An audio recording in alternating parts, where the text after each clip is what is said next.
Manila.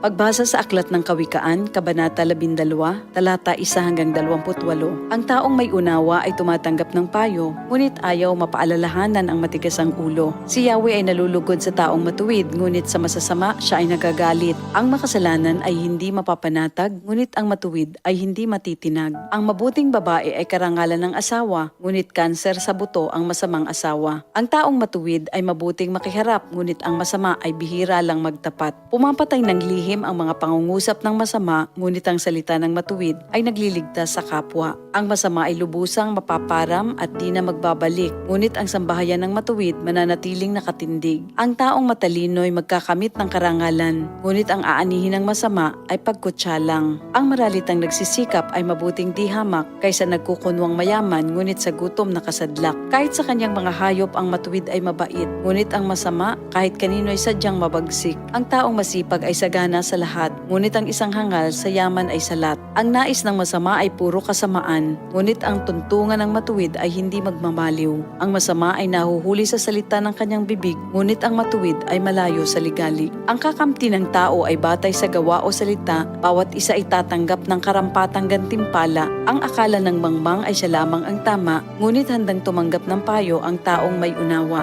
Ang pagkainis ng mangmang kaagad nahahalata, ngunit ang mga matatalino di pansin ang pagkutya. Sa pagsasabi ng tapat, lumilitaw ang katarungan, ngunit ang pagsisinungaling ay lumilikha ng kapahamakan. Ang matalas na pananalita ay sumusugat ng damdamin, ngunit sa magandang pananalita, sakit ng loob ay gumagaling. Ang tapat na labi ay mananatili kailanman, ngunit ang dilang sinungaling ay hindi magtatagal.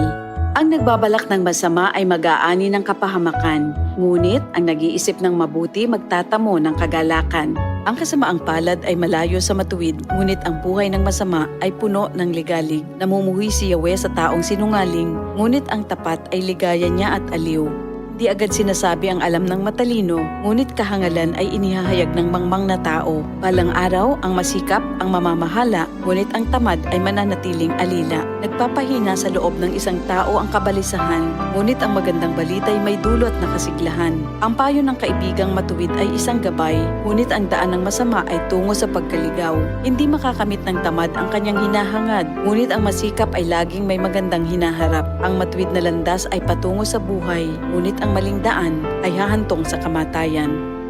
Ito ang salita ng Diyos. DCXL 555